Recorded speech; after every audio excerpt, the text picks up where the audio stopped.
esta casa de estudios. Gracias también al equipo organizador y por supuesto a todas y a todos ustedes por acompañarnos esta mañana. Sin más preámbulo, damos por iniciado este evento y cedemos la palabra a la directora del Seminario de Derecho Civil de la Facultad de Derecho, la maestra María del Carmen Montoya Pérez. Gracias.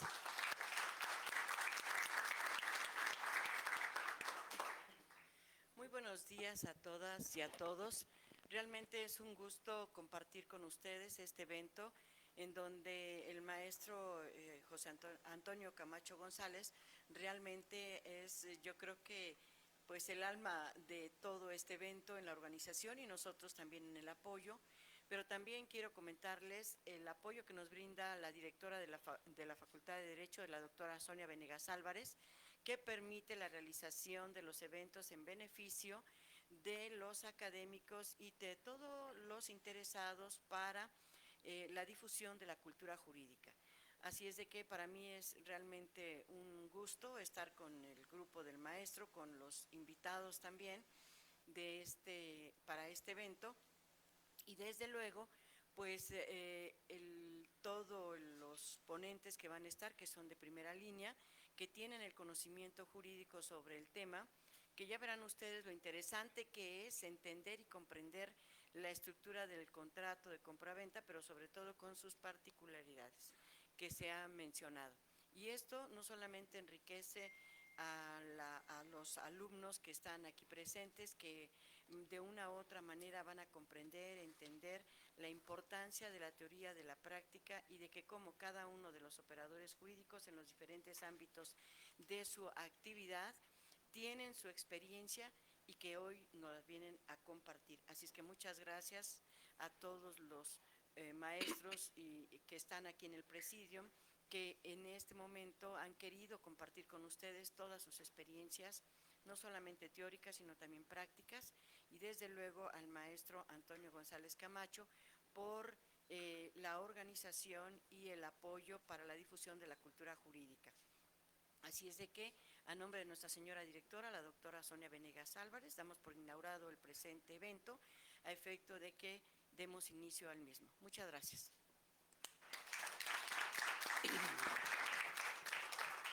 Muy bien, en este momento le damos la palabra al maestro Antonio González Camacho.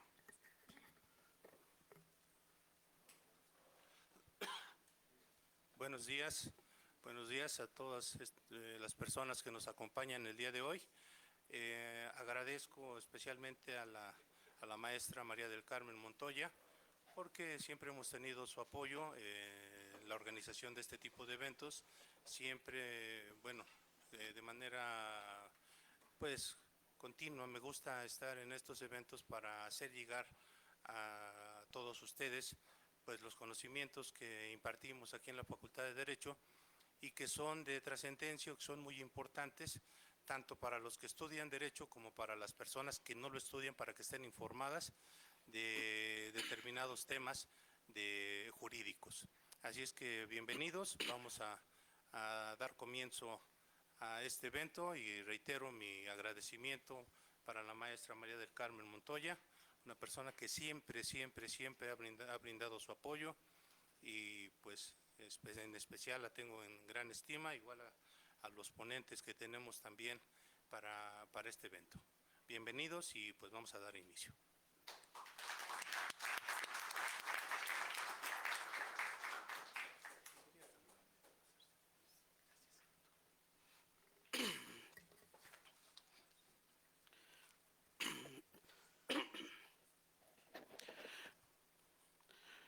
Como nuestro primer ponente es el aspirante a notario, el licenciado Héctor Alonso Patiños Jiménez.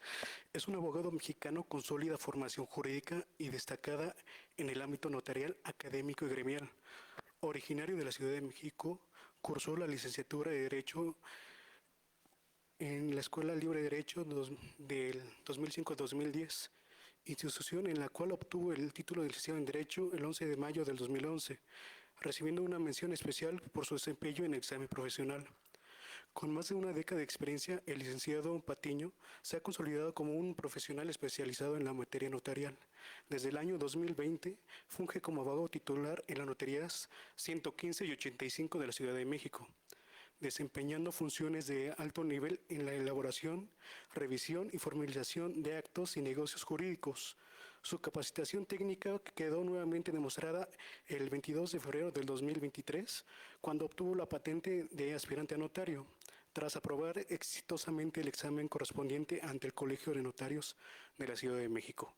Su formación continúa incluyendo la participación constante en seminarios, cursos, talleres y ejercicios impartidos por el Colegio de Notarios de la Ciudad de México, el Colegio Nacional de Notario Mexicano y el Ilustre y Nacional Colegio de Abogados, lo que ha fortalecido su conocimiento en actualización normativa, técnicas notariales y práctica jurídica avanzada. Y sin más, le damos la palabra al licenciado Héctor Alonso Patiños Jiménez.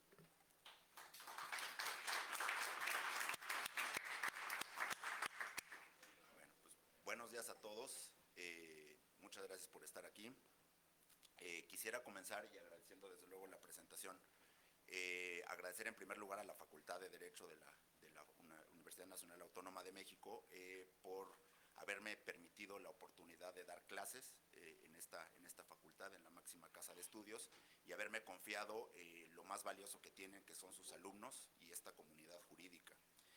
Mandar un saludo muy respetuoso y muy afectuoso a la doctora Sonia Venegas y agradecer desde luego la invitación y esta distinción que me hacen a mis compañeros del Presidium y en especial a mis coordinadores, la maestra María del Carmen Montoya, maestro Antonio González Camacho, por esta distinción que me hacen, y pues estamos aquí para compartir algunas reflexiones. Ya sabemos que en materia jurídica nada está escrito, entonces nada está escrito en piedra y podemos compartir diversas reflexiones que abonen a mejorar nuestro marco normativo. Y para ello, el tema que nos ocupa, pues precisamente es la actualización del marco jurídico del contrato de compraventa, en particular en la forma de su celebración. Sabiendo que conforme al artículo 2317 hay un umbral que son de 365 unidades de medida y actualización, aunque el Código Civil establece unidades de cuenta, ya son UMAS, que pues consideramos o se critica a nivel doctrinal por ser un rango un poco anacrónico, ¿no? 365 unidades de medida y actualización son 41,296 pesos, ¿no? Y entonces, más allá de ese marco, las operaciones que excedan ese marco, ese límite, ese umbral, deberán celebrarse en escritura pública ante notario y por inmuebles que tengan un valor menor a dicho umbral, básicamente podrán celebrarse en un escrito privado ante 2 testigos y con ratificación de firmas. Y entonces, como una primera propuesta para abonar en este seminario, pues quisiera empezar por el final, ¿no? Una conclusión. Y coincido que es anacrónico, pero la propuesta que yo haría en este foro no iría en el sentido de que se pueda a lo mejor incrementar este umbral, ¿no? ¿A cuánto les gustaría? A 7,000 unidades de medida y actualización, hacer a lo mejor un parámetro más realista considerando el valor de los inmuebles en la Ciudad de México. Esa puede ser una solución. Yo lo que les invitaría a reflexionar el día de hoy, en esta mañana, sería acercarlos, explicarles, platicarles en qué consiste la función notarial y acercarlos y que tienda todos los contratos de compraventa en materia inmobiliaria, precisamente que acudan ante su notario, por lo que a continuación vamos a platicar. Y esto se debe a que la función del notario pues precisamente pasa por brindar certeza y seguridad jurídica, que es un derecho humano. Sepan ustedes que desde la Constitución de la Ciudad de México, promulgada en 2017, el servicio notarial y registral es un derecho humano que se debe de prestar de manera accesible y asequible. Entonces, ese paradigma pues es al que nos incorporamos, en el que nos movemos y el que debemos desde luego fomentar. Y si planteamos una reforma al Código Civil en ese sentido, por supuesto que debe de ir encaminada, en mi concepto, y respetando desde luego todas las opiniones en ese sentido, ¿no? Y para comenzar, lo que me gustaría platicar con ustedes es qué hace un notario. ¿Qué hace un notario? Y un notario, en términos de su propia ley, que lo rige la Ley del Notariado para la Ciudad de México, un notario tiene 4 funciones fundamentales, que es recibir, interpretar, redactar y dar forma legal a la voluntad de los particulares, de los prestatarios de su servicio que ante él acuden. Y entonces estas palabras, aunque son 4, pues dicen mucho. Primero recibe, o sea, el prestatario viene a la notaría, le expresa una necesidad, una problemática que tiene, el notario la interpreta, desentraña qué es lo que el prestatario nos quiere decir, ¿no? Redacta esa voluntad una vez que la interpretó y la tradujo a términos jurídicos, a ver, dentro de la gama de posibilidades que existen, dentro de la gama de figuras jurídicas con las que se puede resolver el problema del prestatario, ve y revisa cuál y estudia cuál es la mejor, la que más se adecua, la que mejor resuelve su problema. Eso se redacta en una escritura pública porque el notario es redactor del instrumento. Es como el folio, que es el sustrato material, el papel seguridad en el que trabajan los notarios, pues es el lienzo, ¿no? Y sobre ese lienzo el notario va a redactar un instrumento, ¿no? Y con eso se le da forma legal, la forma que pide la ley, precisamente para brindar certeza jurídica. Y una de las particularidades del notario es que es un perito en derecho. El notario tiene que conocer diversas materias del ámbito jurídico para brindar una asesoría integral. Ya veremos que en el contrato de compra-venta, pues aunque principalmente tiene regulación en materia civil, el notario interviene en contratos de compra-venta cuando de ello se trata, aplicando disposiciones administrativas, civiles, fiscales, notariales, registrales, en algunos casos hasta agrarias. Entonces una gama es un abanico de ramas que el notario tiene que conocer y en esa fase, en esa tesitura, perdón, dar su asesoría de manera imparcial, eso es muy importante. El notario no asesora para el que le pague. El notario trabaja para todos, precisamente velando por los intereses de todas las partes, logrando desde luego un instrumento en ese sentido. Y precisamente que el notario asesore y redacte la escritura, ese es su valor agregado. Las partes, los prestatarios del servicio, no son peritos en derecho, no tienen por qué conocerlo, llegan con una necesidad y entonces en ese sentido el notario redacta su instrumento, asume la responsabilidad por la redacción y contenido de ese instrumento y, como dice la propia ley del notariado, la conservación jurídica de fondo y forma. Y además de tener una escritura pública, el notario la inscribe, gestiona su inscripción en el registro público de la propiedad para hacer esto oponible a terceros. Entonces, ustedes lo que tienen que hacer como prestatarios es acudir con el notario, firman su instrumento y el notario se encarga del resto que vamos a ver, ¿no? Para ello hay que hacer distinción de 2 tipos de instrumento que el notario puede emitir y esto va a colación con el tema que tratamos. Primero, el notario puede emitir, puede redactar escrituras, una escritura que lo que se consigna en una escritura es un acto jurídico que puede ser, en este caso, el contrato de compraventa, es decir, la escritura contiene el contrato de compraventa. Y entonces, en este caso, como les decía, pues el notario redacta y asume su responsabilidad por la conservación del instrumento. Otra posibilidad es que el notario expida un acta notarial. Y en un acta notarial se consignan hechos jurídicos o materiales. Aquí es donde encontramos la ratificación de firmas, que es a lo que se refiere el artículo 2317 del Código Civil.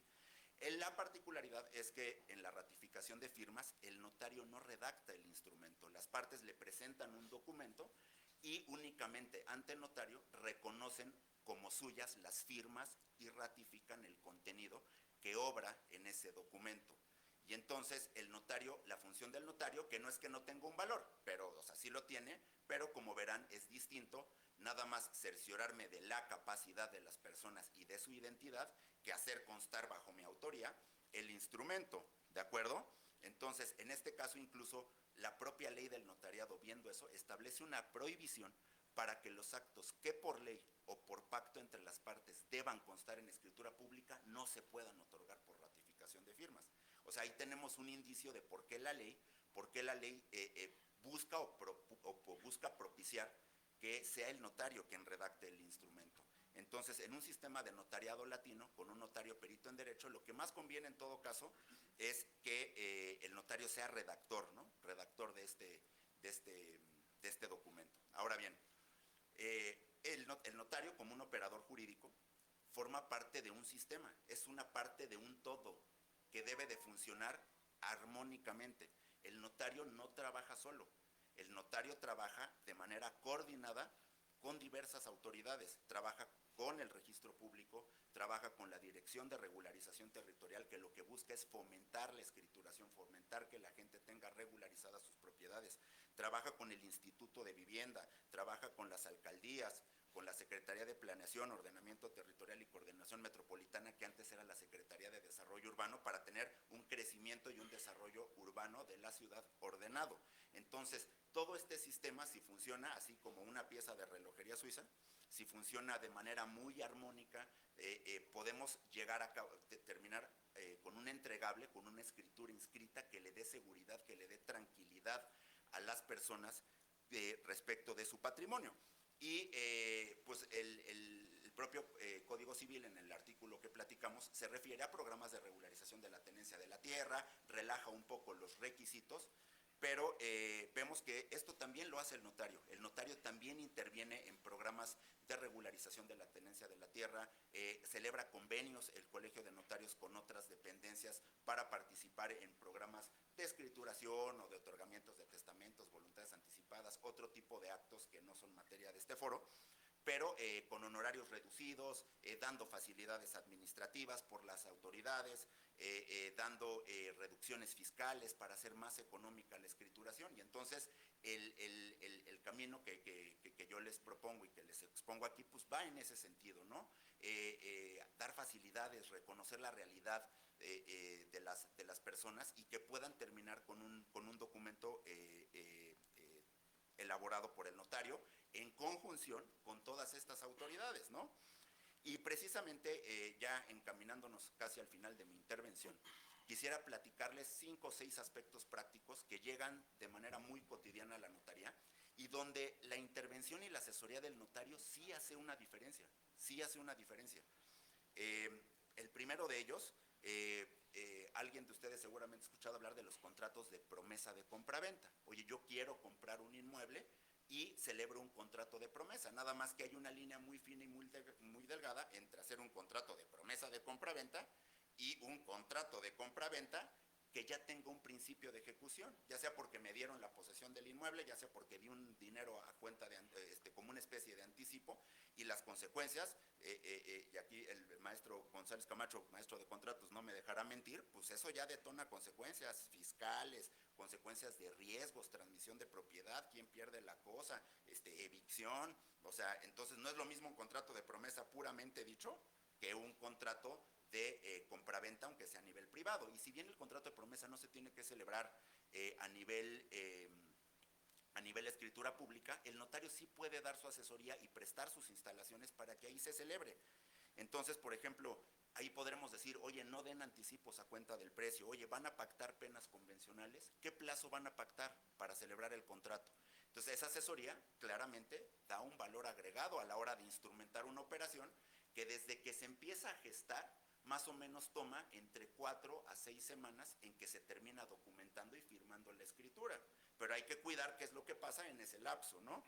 Segundo escenario también muy común, ¿no? ¿Cuántas veces no han escuchado que dicen, vamos a comprar un inmueble, pero sabe que el precio me lo van a pagar a 1 año y medio, licenciado, en parcialidades?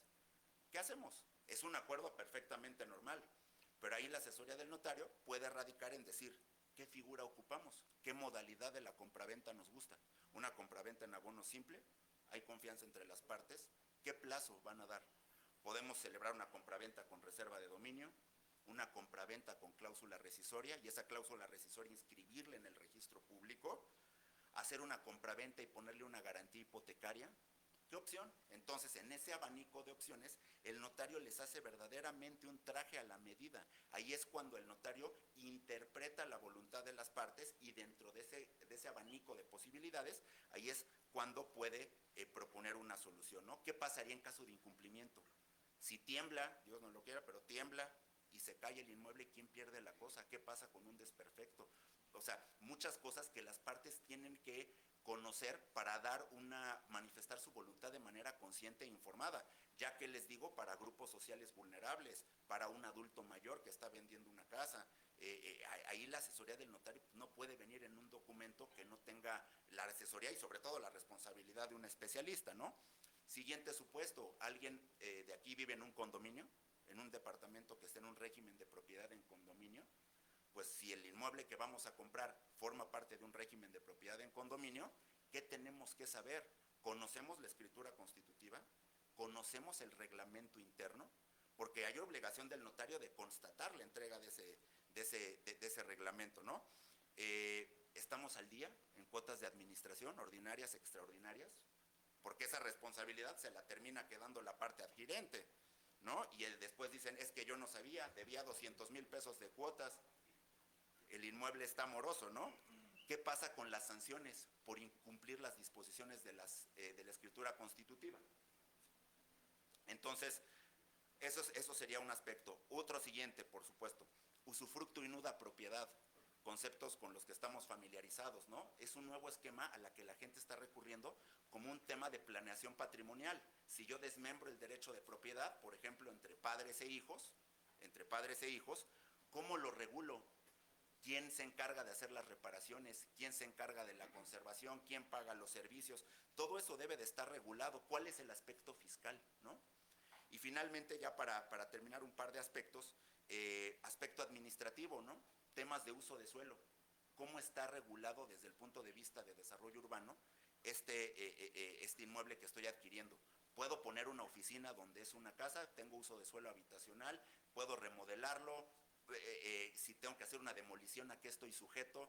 ¿Voy a poner una instalación especial? ¿Qué restricciones tengo? Todo eso pasa por el notario, ¿no? Prevención del lavado de dinero, el origen de los recursos, la ruta del dinero. El notario provee a la autoridad, la unidad de inteligencia financiera, el servicio de administración tributaria, información muy valiosa sobre las partes que están comprando precisamente para prevenir e identificar operaciones con recursos de procedencia ilícita, ¿no? Y eso le da transparencia y tranquilidad a la operación, que eso es lo que buscamos. El juego ahora se llama transparencia. Ya no hay de que, es que págale aquí, yo le debo una lana a mi tío, págale del precio de la venta. No. O sea, sí, son relaciones jurídicas distintas que están perfectamente determinadas en una escritura. Finalmente, pues el aspecto fiscal, ¿no? La compra-venta se detona consecuencias fiscales. A nivel federal, impuesto sobre la renta, impuesto al valor agregado. El prestatario tiene que saber que si vende su casa puede exentar el impuesto sobre la renta y pagar 0 pesos de impuestos sobre la renta hasta un umbral, que son como 5,500,000 pesos. Pero ese derecho lo tiene el vendedor. ¿Lo sabe cuando celebra un contrato privado de compraventa? No lo sabe. Y si celebra un contrato privado de compraventa que después se formaliza, esa exención ya se perdió. Entonces, fíjense lo que implica no celebrar una operación ante notario, ¿no? El notario, ya para concluir, retiene el impuesto, lo entera a la tesorería o al servicio de administración tributaria y presenta las declaraciones correspondientes, dándole a la autoridad también información muy valiosa en materia fiscal de todos los prestatarios, generando esta transparencia. Entonces, ahora ya que hice mi exposición y ya que me adelanté a la conclusión, regreso a esa conclusión.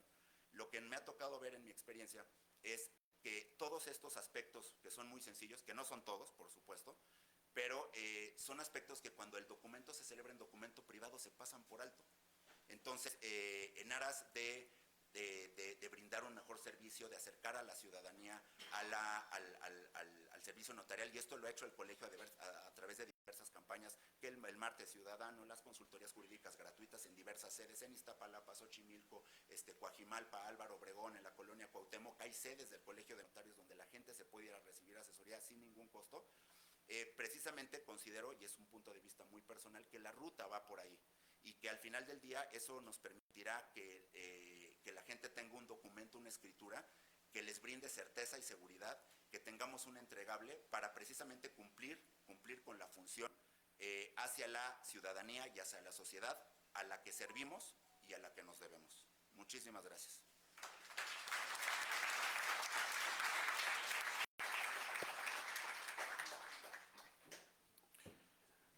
Muchas gracias. Excelente participación del maestro Héctor Alonso Patiño. Vamos a dar paso a nuestro segundo ponente, el licenciado Nicolás Chavarría Ibarra, para lo cual señalaré una semblanza. El licenciado Nicolás Chavarría Ibarra es un jurista mexicano con una sólida trayectoria en el ámbito del derecho, la docencia y el servicio público. Es licenciado en Derecho por la Universidad Nacional Autónoma de la Ciudad de México, donde cursó la generación 1984-1988, formación que sentó las bases de una carrera orientada al fortalecimiento del ejercicio jurídico y la participación cívica.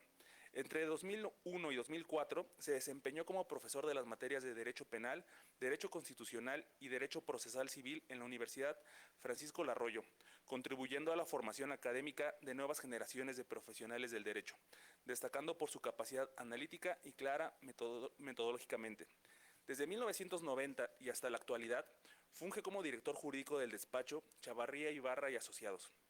En el ámbito social, el licenciado Chavarría Ibarra ha participado como consejero ciudadano por elección popular en el pueblo de Santa Cruz, Acalmixpan, perteneciente a la alcaldía de Xochimilco, cargo mediante el cual impulsó proyectos comunitarios y acciones de participación vecinal. Su experiencia legislativa incluye haber sido asesor jurídico del diputado federal Elías Martínez Ruiz durante el periodo 2000-2001, así como asesor jurídico de la diputada local Angélica Hernández Solís, contribuyendo en ambos casos a la elaboración, revisión y fortalecimiento de iniciativas y marcos normativos. En reconocimiento a su trayectoria, en julio del 2024 recibió el título de Doctor Honoris Causa por el World Color Summit, distinción otorgada por su aportación al conocimiento jurídico y su labor social. Además, es integrante del Grupo Cultural de Defensa de la Lengua Náhuatl, donde participa activamente en la preservación y difusión de una de las lenguas originarias más importantes de México, reafirmando su compromiso con la identidad cultural y el fortalecimiento comunitario. La trayectoria del licenciado Nicolás Chavarría Ibarra refleja una vida dedicada al derecho, al servicio social y a la promoción cultural, consolidándose como un profesional íntegro, comprometido y con vocación de servicio. Demos bienvenida a su participación.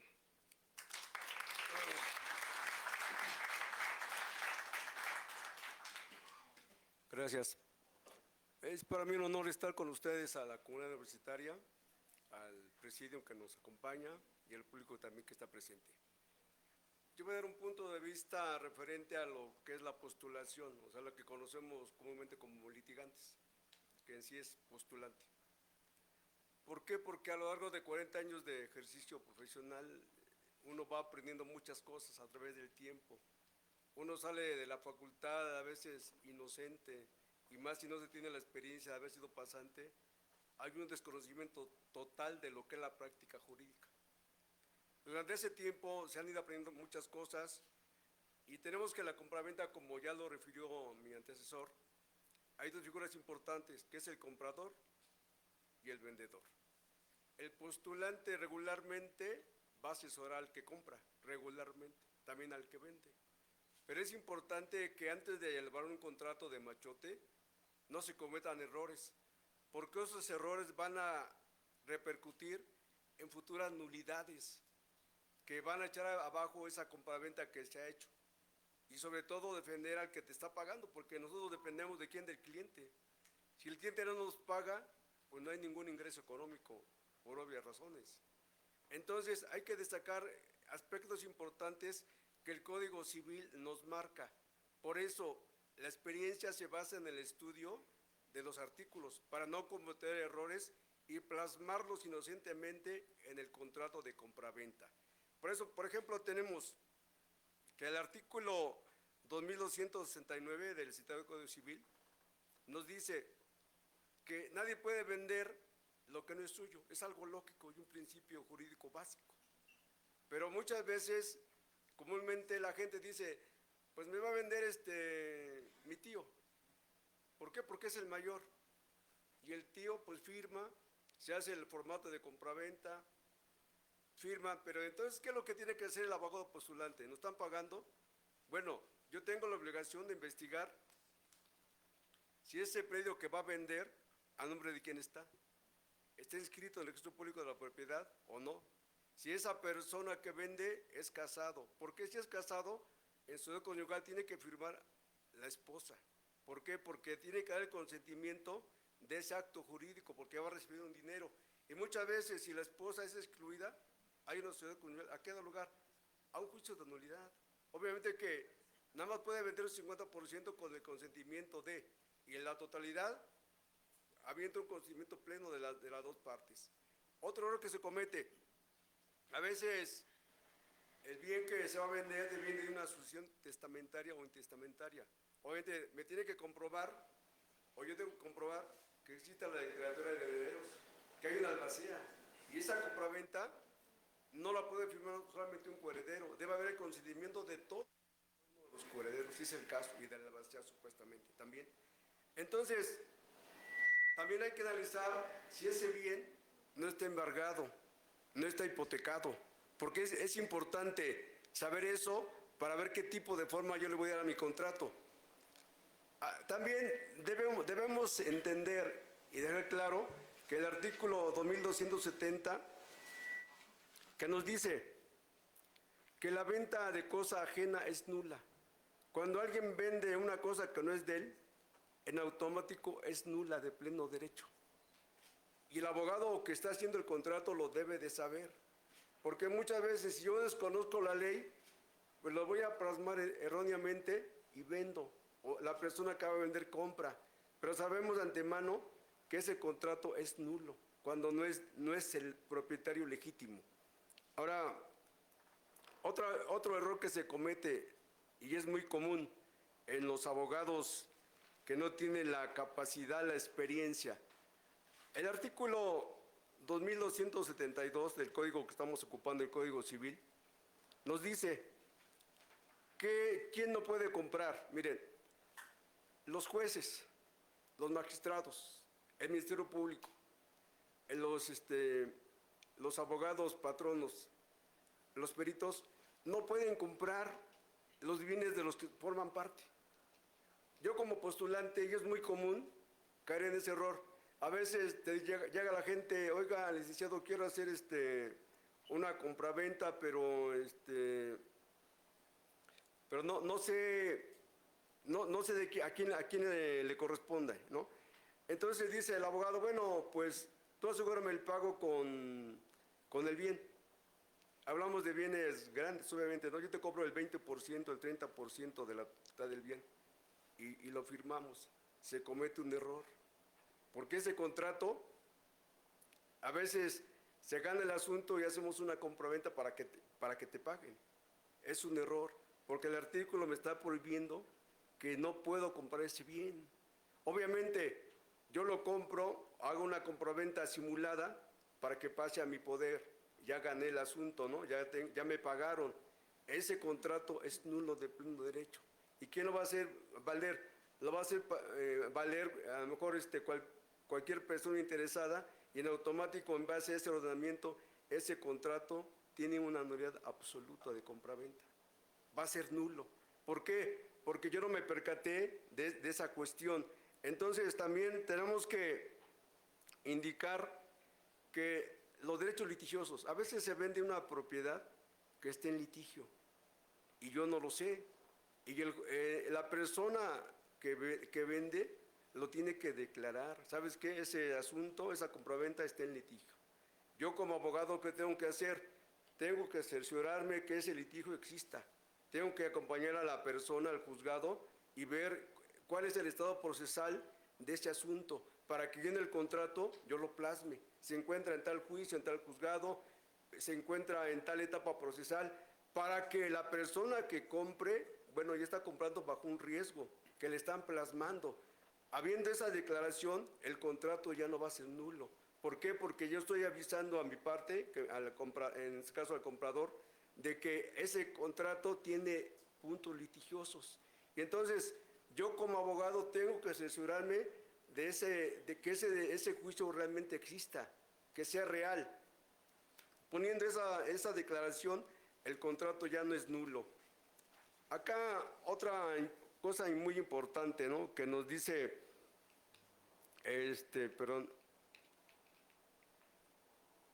nos dice el artículo 2279 del código que nos está ocupando, ¿no? Habla de que una cosa indivisa no se puede vender. ¿Por qué? Cuando hay una copropiedad no se puede vender, y comúnmente la gente lo vende. Lo vende porque omite esa cuestión y el abogado debe asesorarse realmente que esa cuestión que se va a vender es una copropiedad. Cuando no se hace así, se está omitiendo el derecho del tanto. ¿Y en qué consiste el derecho del tanto? Es una cosa importantísima el derecho del tanto, porque hay una copropiedad.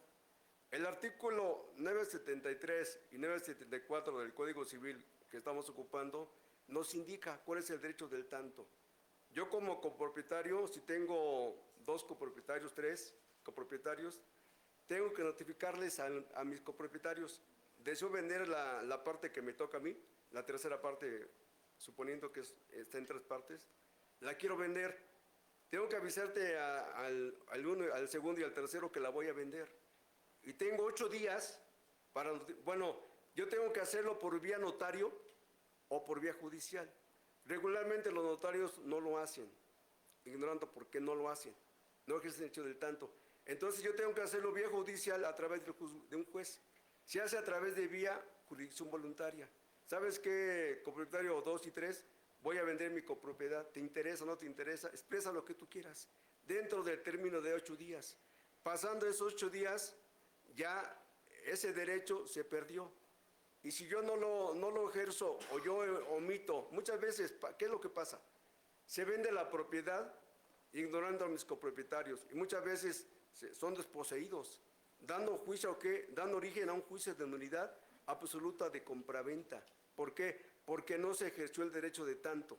Entonces, a la persona que vendió ilegalmente, en el juicio de nulidad de compraventa, yo le tengo que comunicar, ¿sabes qué? Te pongo la nulidad de compraventa porque no se ejerció el derecho de tanto a mí como afectado.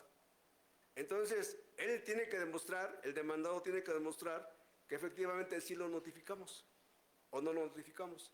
En el caso de que no se haya sido notificado, en automático esa acción va a proceder porque no se ejerció el derecho del tanto.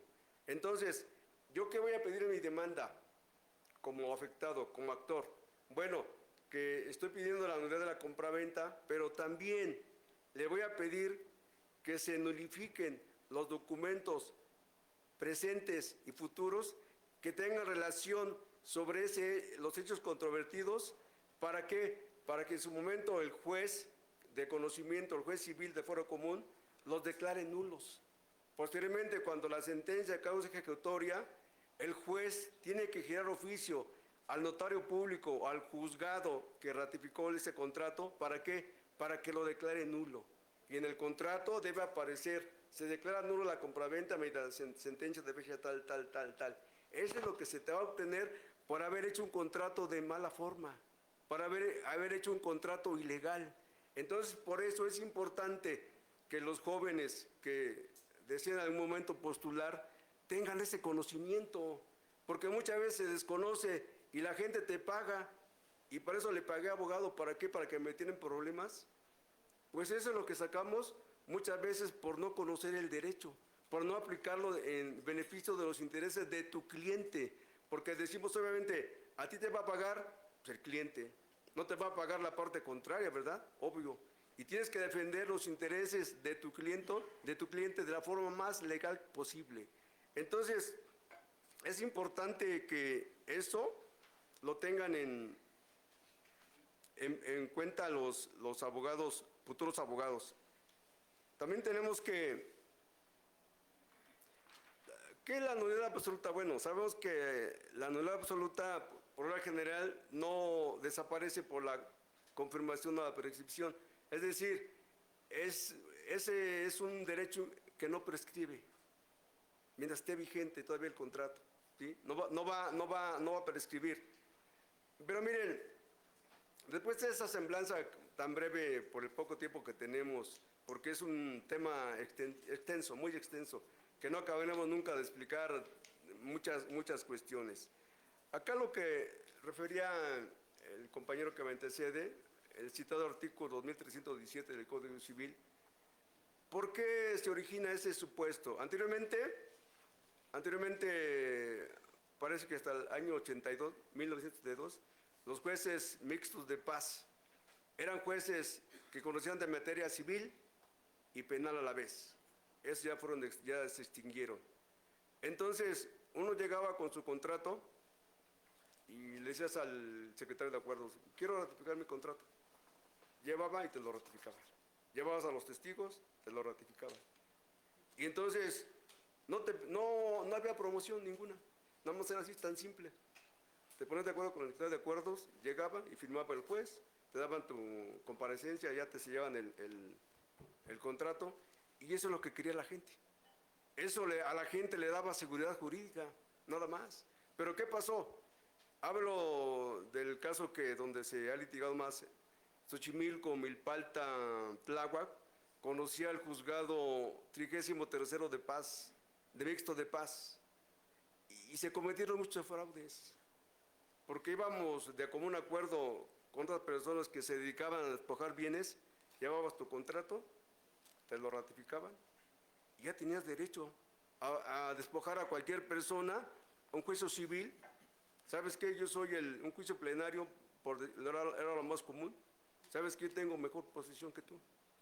Y la otra persona que tenía la posición de mucho tiempo, no tenía con qué acreditar que era de él. En base a esa cuestión, esa problemática, esos juzgados desaparecieron.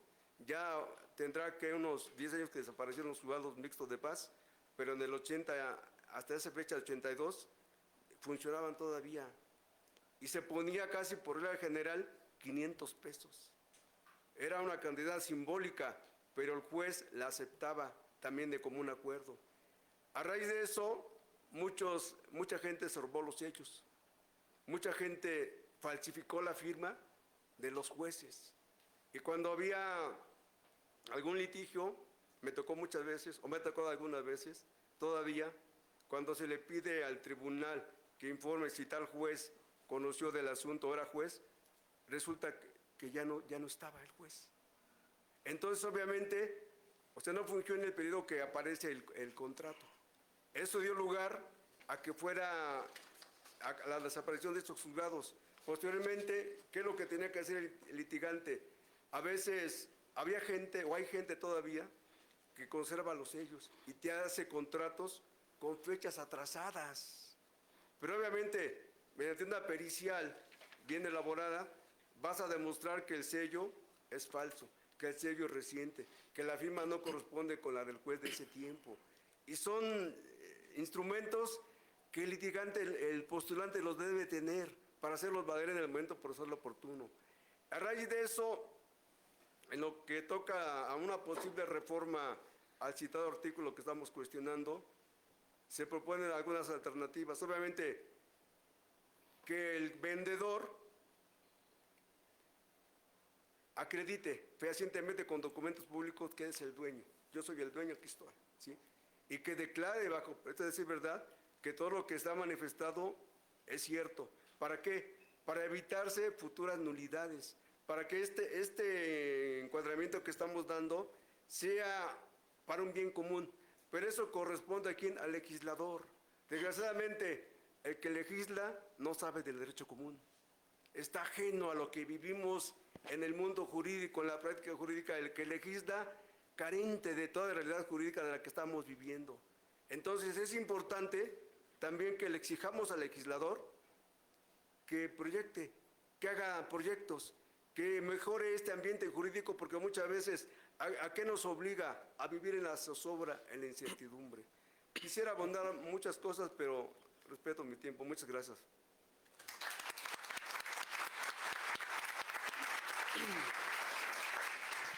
Le agradezco mucho a la participación del licenciado Nicolás Chavarría Ibarra. Ahora, como tercer ponente, tenemos al maestro Antonio González Camacho. Les mencionaré una pequeña semblanza sobre el maestro.